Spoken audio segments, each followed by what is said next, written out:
மேடை கச்சேரியில ரொம்ப நேரம் நின்னா மூட்டு வலி பயங்கரமா இருக்கு. அந்த நேரத்துல என்ன காப்பாத்துற ஒரே ஒரு ஆயில் பச்சை இலை ஆர்த்தோ ஆயில் நான் யூஸ் பண்ணிட்டு இருக்கேன். நீங்க பச்சை இலை ஆர்த்தோ ஆயில். மத்தியானம் ஒரு 2 மணிக்கு தான் போனோம். நாங்கள் கும்மிருட்டாயிடுச்சு. லைட் ஆன் பண்ணிக்கோங்கன்னா லைட் போட்டோன்னா ஃபுல்லாக உருண்டையாக மஞ்சள் உருண்டையாக இருக்குது. அப்படி இருக்குது. என்னங்க அது உருண்டையாக இருக்குது சார்? அதெல்லாம் உருண்டு இருக்குது சார். பாம்பு வந்து பால் மாதிரி உருண்டு அப்படி இருக்குது. அப்படி தொட்டுட்டோன்னு வச்சுக்கோங்களேன், அது கொத்தாதாம்மா, நக்குமாம்மா. நக்கி அந்த இடம் கருப்பாயிருமாம்மா. நம்ம சாவுறதுக்குள்ளே அந்த கருப்பு உடம்பு ஃபுல்லாக பரவிடுவோமாம்மா. இதுக்கு ட்ரீட்மெண்ட்டே இல்லையாம்மா. அதே மாதிரி அங்கங்கே இருக்கானுங்க ஆட்கள். அந்த மாதிரி போய் இந்த இடம் ஃபுல்லாக அப்படியே கருப்பாக இருக்கும். இவனுக்கெல்லாம் அந்த பாம்பு தான் சார் நக்கிருச்சு, அவன் ஏதோ தெரியாமல் போய் இது மாதிரி பண்ணி சிக்கிட்டான் அப்படிம்பாங்க. இப்படி ஒரு உலகம் இருக்குன்னு அவங்களுக்கு தெரியாது. மேலே இருக்கவங்களுக்கு இப்படி ஒரு உலகம் கீழே இருக்குன்னு தெரியவே தெரியாது. பெரிய அதிசயமாக இருந்தது. அந்த காட்டுவாசியோடைய ஃபோட்டோஸ் ஏதோ எப்போயோ யாரோ எடுத்ததோ வரைஞ்சதோ காட்டினார். அப்படியே அந்த குரங்கை கொஞ்சம் ரெடி பண்ண ஒரு மனிதன் எப்படி இருப்பாங்க அந்த காலத்தில், அது மாதிரியே தான் இருக்கு. குடும்பங்கள்லாம் இருக்குது. அவங்களுக்கு சின்ன சத்தம் வந்தால் கூட கேட்டுருமா. மனித சத்தமோ வேறு ஏதாவது மிருகங்களை தாண்டி பறவையை தாண்டி வேறு ஏதாவது சத்தம் கேட்டால் அவங்களுக்கு கேட்டுருமா. அது வந்து பார்த்திங்கன்னா கடைசி கிராமம், இந்தியாவின் கடைசி கிராமம்னு ஒரு இடம் இருக்குது. அங்கே மொத்தமே 14 வீடு இருக்குது. அங்கே ஒரு வீடு, இங்கே ஒரு வீடு, இங்கே வீடு. ஆக்சிஜன் இருக்காது, அவ்வளோ ஆக்சிஜன் இருக்காது. அங்கே வந்து பார்த்திங்கன்னா 15 நாள் இருந்தோம் நாங்கள். எங்களுக்கு என்னால் மூச்சு விட ஒரு 2 நாளுக்கு அப்புறம் மூச்சு விடவே முடியலை. எனக்கு வந்து ரொம்ப பிராணவாயு, எல்லாருக்குமே ப்ராப்ளம் வந்துருச்சு. வாவ் தமிழா பார்வையாளர்களுக்கு வணக்கம். நம்முடன் பேச வந்திருக்கிறார் ஓவியர் ஷாம். வணக்கம் சார். மஞ்சுமல் பாய்ஸ்னு ஒரு படம் வந்திருக்கு. பார்த்தீங்களா அந்த படம்? பார்த்துட்டேன். அது வந்து பரவு அந்த குணா குகை வந்து ரொம்ப பாப்புலர் இருக்குது. அதனால திரும்ப கொடைக்கானலுக்கு கூட்டங்கள் போகிறது ரொம்ப இதாக இருக்குது. வந்து கொடைக்கானல் உங்களுக்கு ரொம்ப பிடிச்ச இடங்கள்ல ஒன்று. பொதுவாக மற்ற மலைவாசத்தலங்கள்ல இருந்து கொடைக்கானல் ரொம்ப வித்தியாசமானதுன்னு சொல்லுவாங்க. ஆமாம். நீங்கள் என்ன நினைக்கிறீங்க? இல்லை, நான் என்ன சொல்கிறது, உலகமே சொல்கிற ஒரு விஷயம் தானே. ஆனால் இதில் வந்து எல்லாமே அந்த விஷயங்கள்லாம் செட்டிங். அந்த மரங்களுடைய வேர்கள் எல்லாம் ஒரு பக்கம் காட்டினாலும் அந்த மலையெல்லாம் செட்டிங். அது வந்து அந்த உள்ளே போனது, அந்த உள்ள ஷூட்டிங் எடுத்தது எல்லாமே இவங்களா பண்ணது. நேச்சுரல் லைட்டை வச்சு ரொம்ப அருமையாக எடுத்திருக்காங்க. ஒரு சின்ன ஒரு நாட்டை வச்சு அருமையாக எடுத்திருக்காங்க. நான் இந்த குணா குகைக்கு போகிறேன். இந்த மாதிரி வந்து அந்த வேலியெல்லாம் போட்டு பார்த்தோன்னே நாங்கள் உள்ளே போகலை. அது இந்த சினிமாவில் போன மாதிரி பசங்க போன மாதிரி உள்ள வரைக்கும் நாங்கள் போகல. இதோட போக முடியாதுன்னாங்க. நாங்கள் அந்த பசங்களாம் எட்டி பார்த்தாங்களே ஒரு ஃபஸ்ட்டு கேட்டு, அது வரைக்கும் தான் நாங்கள் எட்டி பார்த்தோம். அதுக்கு மேலே நாங்களும் போக முயற்சி பண்ணல, யாரும் போகலை அந்த பக்கம். ஏன்னா அது ஒரு பெரிய கெவி மாதிரி உள்ளே போகுற மாதிரி இருந்தது. இறங்கி போனால் வழி இருக்கும், இந்த படத்தில் காட்டுறாங்க. அது கூட அவங்களுடைய இந்த சினிமாவுக்கான போட்ட ஒரு செட்டிங் தான். அது ஒரு த்ரில்லிங்கான ஒரு இடம் தான். அந்த வேர் உள்ள மரம் வந்து ரொம்ப ஃபேமஸ்ஸு. அது வந்து எங்கேயுமே ஒரு ஏதோ ஆஸ்திரேலியாவில் இருக்கிற மாதிரி ஒரு ஃபீடிங்கை கொடுக்குற ஒரு இடம் அது. டிசம்பர் மாதம்லாம் போனீங்கன்னா அப்படியே பயங்கரமாக இருக்கும். அந்த பனி படர்ந்து அந்த வேர்லாம் தெரியாது. நீங்கள் தொட போயிட்டே இருக்கும், ஒரு மாதிரி இருக்கும். அந்த மாதிரி நேரத்தில் தான் நாங்கள் அங்கே போனோம். ஆனால் இப்போ மறுபடியும் போகணுன்னு ஆசை இருக்குது இந்த படம் பார்த்த பிறகு. நீங்கள் அடிக்கடி கொடைக்கானல் போயிருக்கீங்க. உங்களுக்கு கொடைக்கானல் ரொம்ப பிடிச்ச இடங்கள்னா இது? கொடைக்கானல் அப்படின்னாலே மலை மேடு, அப்படி மேலே போய் ஊட்டினா படர்ந்த மலைகள், அதாவது பறந்த வெளியாக இருக்கும். இது வந்து மேலே ஏறி இறங்கி இப்போ நம்ம இங்கேருந்து உட்காந்தோன்னா எங்கேயோ பசங்க கிரிக்கெட் விளையாடுறது இங்கேருந்து தெரியும். அங்கே ஒரு சர்ச் இருக்கும், அவ்வளோ அழகாக இருக்கும். ஒரு நைட் டயத்தில் மலைக்குள்ள ஒரு கல்லில் உட்காந்திங்கன்னா மொத்த ஊரும் நம்ம அப்படியே பார்க்கலாம். அது ஒரு ரொம்ப அழகானது. இப்போ டூரிஸ்ட் வந்து என்ன பண்ணிட்டாங்கன்னா கச்சன்னு ஆயிடுச்சு. அந்த ஒரு அழகான பியூட்டி, அந்த இயற்கையை வந்து கொஞ்சம் கொஞ்சமாக அழிச்சிட்டு இருக்காங்க. இப்போவுமே பார்த்தீங்கன்னா உங்கள் டூர்களில் வந்து வழக்கமாக ஆட்கள் போகிறது இடங்கள் இல்லாமல் யாருமே போகாத இடங்களுக்கு போகிறது இல்லை. அப்படித்தான் நாங்கள் எதுக்கும் முயற்சி பண்ணோம் சார். அது வந்து கவர்மெண்ட் இது ரொம்ப ரூல்ஸ் போட்டதுனால நாங்கள் போகல. எப்பவுமே நாங்கள் குற்றாலத்துக்கு போக மாட்டோம். குற்றாலம் மலைக்கு மேலே போயிடுவோம். அங்கே மேலே ஒரு அருவி இருக்குது, அங்கெல்லாம் போய் குளிச்சுட்டு சாப்பாடெல்லாம் எடுத்துகிட்டு போனோம். அங்கே சாப்பாடெல்லாம் கிடைக்காது. தேனதி சொல்லிங்களா? செண்பகாதேவி? எல்லாம் செண்பகாதேவிக்கெல்லாம் அலோட் பண்ண மாட்டாங்க. இந்த பழைய குற்றாலத்துக்கெல்லாம் இப்போ அதையும் க்ளோஸ் பண்ணிட்டாங்க. அது ஒன்றும் போக முடியாது. அந்த ஒரு காலத்தில் நாங்கள் 2-3 வாட்டி போயிருக்கோம். அதான் மனிதர்கள்லாம் இந்த பக்கம் போனால் நாங்களும் மனிதர்கள் தானே, இந்த பக்கம் போகிற மனிதர்களாக இருப்போம். நாங்கள் வேற வழியில் போகிறது. ஏன்னா எல்லா இடத்துலையும் 2 வழி இருக்கும். நீங்கள் இப்போ கோவாக்கே போனீங்கன்னா அங்கே ஒரு 28 பீச் இருக்குது. 28 பீச்சுக்கு வந்து எல்லோரும் போயிருக்க மாட்டாங்க. ஒரு 5-6 பீச்சுக்கு போயிருப்பாங்க. சில பீச்சுக்கெல்லாம் போனால் மொரிசியஸ் பீச் மாதிரியே இருக்கும், செம்மையாக இருக்கும். அங்கே ஆளே இருக்க மாட்டாங்க, மண்ணே அவ்வளோ அழகாக இருக்கும். அப்படியே மொரிசியஸ் மாதிரியே இருக்கும். அந்த கல்லெல்லாம் அப்படியே இருக்கும். அதை நம்ம ஃபோட்டோ எடுத்து மொரிசியஸில் இருக்குன்னா கூட நம்பிடுவாங்க. நம்மளுடைய இந்தியாவுக்குள்ளேயே எல்லா விதமான அழகும் இருக்குது. அதை நம்ம இந்தியாவை முடிக்கிறதே பெரிய வேலை தான். அது ஊட்டியில் எப்படின்னா, ஊட்டியில் அது ஒரு ஃபாரஸ்ட் ஆஃபீஸரை ஃப்ரெண்டு பிடிச்சி அதெல்லாம் சொல்லக்கூடாதுன்னு சொல்லியிருக்காரு. எங்கேயும் அவருக்கு வேலையே போயிடும். அந்த மாதிரி ஒரு இது ஊட்டி அடியில் அதாவது கிட்டத்தட்ட வந்து பார்த்தீங்கன்னா மலைக்கு மேலே போயிட்டு அது கீழே ஒரு 6 கிலோமீட்டர் நடக்கணும். நடந்து அதுக்குள்ளே ஒரு காடு இருக்குது. அந்த காட்டுக்குள்ளே போனீங்கன்னா அவர் எனக்கு வந்து ஒரு பிளாஸ்டிக் ட்ரெஸ்ஸு கொடுத்தாரு. நம்ம டயர் மாதிரி ஒரு ட்ரெஸ், அது ஃபுல்லாக டயர் மாதிரி போட்டு ஃபுல்லாக கவர் ஆயிரும். இங்கே மட்டும் ஒரு கிளாஸ் மாதிரி ஒன்று இருக்கும், மேலே ஒரு ஃபோக்கஸ் லைட்டு கொடுத்துருப்பாரு. நானும் அவரும் தான் போனோம். அவர்கிட்ட எப்படியோ கூப்பிட்டு சும்மா கொஞ்ச நேரம் கூப்பிட்டு போங்க அப்படின்னு சொல்லி ஃப்ரெண்டு. அப்புறம் தான் போகும்போது இதுக்கு தான் என்கிட்ட ஃப்ரெண்டு பிடிச்சிங்களா அப்படின்லாம் ஒரு கேள்வி கேட்டார். இல்லை சார் அப்படிலாம் இல்லை அப்படி இப்படின்னு சொல்லி என்னதான் இருக்குன்னு பார்த்தா இருட்டாயிடுச்சு. உள்ளே போக போக இருட்டாயிடுச்சு. மத்தியானம் ஒரு 2 மணிக்கு தான் போனோம் நாங்கள். இருட்டாயிடுச்சு. லைட் ஆன் பண்ணிக்கோங்கன்னா லைட் போட்டோன்னா ஃபுல்லாக உருண்டையாக மஞ்சள் உருண்டையாக இருக்குது. அப்படி இருக்குது. என்னங்க அது உருண்டையாக இருக்குது சார்? அதெல்லாம் உருண்டு இருக்குது சார். பாம்பு வந்து பால் மாதிரி உருண்டு அப்படி இருக்குது. அப்படி தொட்டுட்டோன்னு வச்சுக்கோங்களேன், அது கொத்தாதாம்மா, நக்குமாமா. நக்கி அந்த இடம் கருப்பாயிருமாமா. நம்ம சாவுறதுக்குள்ளே அந்த கருப்பு உடம்பு ஃபுல்லாக பரவிடுவோமாமா. இதுக்கு ட்ரீட்மெண்ட்டே இல்லையாம்மா. அதே மாதிரி அங்கங்கே இருக்கானுங்க ஆட்கள். அந்த மாதிரி போய் இந்த இடம் ஃபுல்லாக அப்படியே கருப்பாக இருக்கும். இவனுக்கெல்லாம் அந்த பாம்பு தான் சார் நக்கிருச்சு, அவன் ஏதோ தெரியாமல் போய் இது மாதிரி பண்ணி சிக்கிக்கிட்டான் அப்படிம்பாங்க.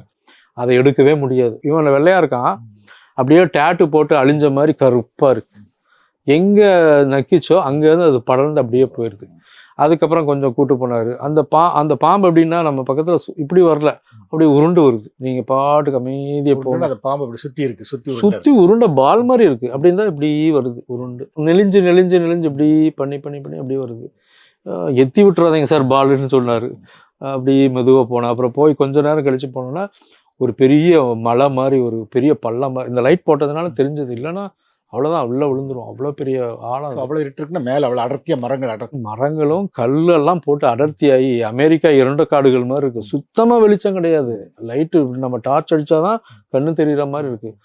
பகலில் தான் வந்துட்டு இருந்தோம், டக்குன்னு இரவாயிருச்சு. உள்ளே போனோம், எப்படி ஆச்சுன்னே தெரியல, ஆச்சரியமாக இருந்தது. அப்புறம் தூரமாக வந்து ஒரு டியூப்லைட் மாதிரி ஒரு கோடு வந்துருந்தது. அது பாருங்க சார் அப்படின்னாரு. அதுதான் ஹேர் ஃபால்ஸ் அப்படின்னாரு. கோடு மாதிரி ஒரு அருவி விழுகுது. ஹேர் ஃபால்ஸ் அப்படின்னா இப்படி நீங்கள் தலையை வச்சிங்கன்னா ஒரு முடி இருக்காதான், முடி எல்லாத்தையும் துண்டாக்கிருமா. இப்போ கை வச்சிங்கன்னா கையில் இருக்கிற முடி எல்லாமே காலி ஆயிருமா. அந்த அளவுக்கு அது வேகமாக ஸ்போர்ட்ஸாக வந்து விழுகுது. அதெல்லாம் போகலை நாங்கள். சார் இதுக்கு மேலே வேண்டாம், வாங்க போயிடலாம் அப்படின்னாரு. அது வழியே சூரிய ஒளிகள் வருது. அங்கே மட்டும் எங்கே இருந்தோ சூரிய ஒளிகள் ஊசியாக அப்படி வருது. அது பார்க்க ரொம்ப அழகாக இருந்தது.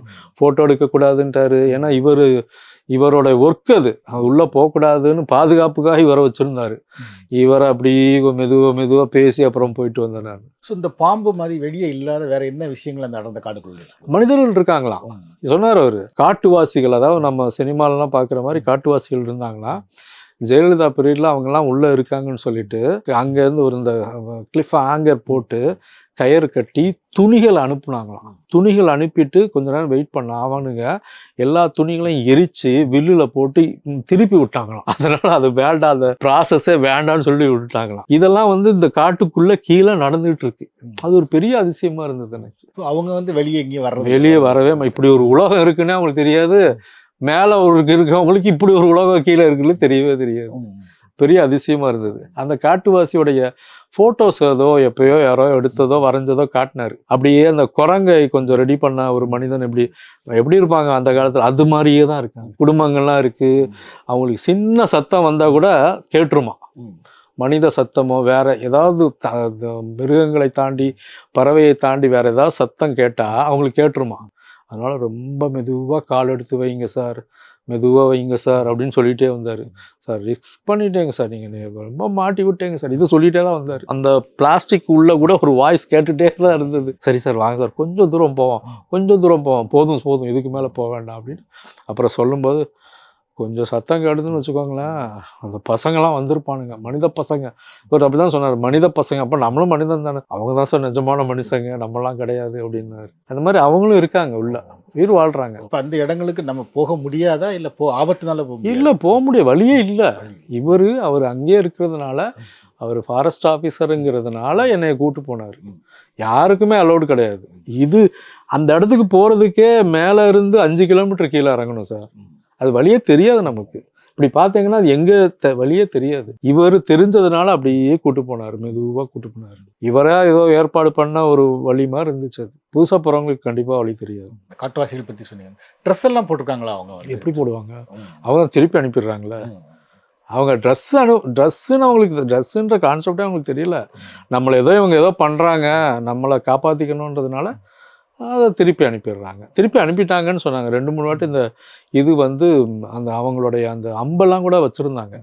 காட்டினார் இவர், இதுதான் அவங்க அன்பு அப்படின்னு. பயங்கர ஸ்ட்ராங்காக இருந்தது, பெரிய ரொம்ப நீளமாக இருந்தது அம்பு. அப்போனா அவங்க வில்லு எவ்வளோ பெருசு இருந்திருக்கும், அவங்க எவ்வளோ பெருசு இருப்பாங்க. ஒரு சட்டை பெருசாக இருந்ததுன்னா அந்த மனுஷன் எவ்வளோ பெருசாக இருப்பான்ற மாதிரி அம்பு அவ்வளோ பெருசாக இருந்தது. அவ்வளோ ஸ்ட்ராங்காக இருந்தது அவங்களுக்கு. அதில் வந்து துணிகளெல்லாம் எரித்து குத்தி அது டப்புக்குன்னு வந்து விழுந்துருச்சான். ஜெயலலிதா இருக்கும்போது அப்படி பண்ணாங்க அப்படின்னாங்க. ஹெல்ப் பண்ணுறதுக்காக அவங்களுக்கு தெரியல, ட்ரெஸ் எல்லாம் அனுப்புனது தெரியல அப்படின்றதுனால சொன்னார். இது மாதிரி ஒரு மர்மமான பிரதேசங்கள்ங்கிறது உங்கள் ட்ராவலில் நீங்கள் வேற எங்கேயாவது பார்த்துருக்கீங்க? ட்ராவலில் வந்து பார்த்தீங்கன்னா நான் வந்து ஆக்சுவலாக காஷ்மீர் நம்ம இந்தியா பார்டர்ஸ் போனேன். எவரெஸ்ட்டுக்கு சுற்றுக்க உள்ள இந்தியா பார்டர்ஸ் போனேன். அது வந்து பார்த்தீங்கன்னா கடைசி கிராமம், இந்தியாவின் கடைசி கிராமம்னு ஒரு இடம் இருக்குது. அங்கே மொத்தமே 14 வீடு இருக்குது. அங்கே ஒரு வீடு, இங்கே ஒரு வீடு, இங்கே ஒரு வீடு. ஆக்சிஜன் இருக்காது, அவ்வளோ ஆக்சிஜன் இருக்காது. அங்கே வந்து பார்த்திங்கன்னா 15 நாள் இருந்தோம் நாங்கள். எங்களுக்கு என்னால் மூச்சு விட ஒரு 2 நாளுக்கு அப்புறம் மூச்சு விடவே முடியலை. எனக்கு வந்து ரொம்ப பிராணவாயு எல்லாருக்குமே ப்ராப்ளம் வந்துருச்சு. அது வந்து பார்த்திங்கன்னா தண்ணியை வந்து இப்படி ஆட்டி ஆட்டி அதுலேருந்து ஒரு ஆக்சிஜன் எடுக்கிற மாதிரி ஃபீலிங் ஆயிடுச்சு. வெந்நீர் கிடைக்க மாட்டேங்குது, ஐஸு ஒரு கொஞ்ச நேரம் வைக்கிறதுக்குள்ளே கட்டி ஆயிடுது. அந்த மாதிரி ப்ராப்ளம் ஆச்சு. அது வந்து டெரர்னு சொல்ல முடியாது, அந்த சூழல் அந்த மாதிரி இருந்தது. நம்ம செத்துருவோன்ற பயம் வந்தது அந்த இடத்துல. இனிமேல் அவ்வளோதான், செத்துருவோம் போல அப்படின்ற ஒரு எண்ணம் வந்தது. உதடு இதெல்லாம் வெடித்து ரத்தமெல்லாம் வர ஆரம்பிச்சிருச்சு. அந்த மாதிரி ஒரு இடம் அது. அதாவது மூஞ்சி ஏதாவது கழுவிட்டு சைலண்டை விட்டிங்கன்னா இதெல்லாம் ஐஸ் ஆகிடுது, ஐஸ் கட்டியாகி ஒட்டிக்குது அது. அதனால் வந்து எனி டைம் ஒரு தீவிலையோ அதில் தான் இருக்கணும். இந்த இஞ்சி டீ மட்டும் கிளாஸாக குடிச்சிக்கிட்டு இருந்தேன். சப்பாத்தி ஆளுவை தவிர வேறு எதுவுமே இல்லை. ஆளுல ஒன்றுமே போட மாட்டாங்க. அங்கங்கே சின்ன சின்ன கல் வீடு மாதிரி கட்டி காற்று மூலமாக அரவை மிஷின் வந்து கோதுமையை அரைச்சிக்கிட்டே இருக்கு. அதுவா அங்கங்கே வந்து மிஷின் அரைக்கிறது. மாவு நிறைஞ்சா அந்த வழியை யார் போனாலும் அந்த மாவு எடுத்து ஒரு சட்டியில் போட்டு இன்னொரு கோதுமை எடுத்து போட்டுட்டு போகணும். அது அந்த ஊரோட ரூல்ஸு. யாராவது அந்த வழியை போனீங்கன்னா எட்டி பார்த்துட்டு கோதுமை எவ்வளோ இருக்குது பார்த்துட்டு அந்த மாவு எடுத்து அந்த கிண்ணத்தில் போட்டு, இல்லைன்னா மாவு நிறைஞ்சிரும், கீழே கொட்டிடும். அதனால் யார் அந்த பக்கம் போனாலும் அதை செஞ்சுட்டு போகிறாங்க.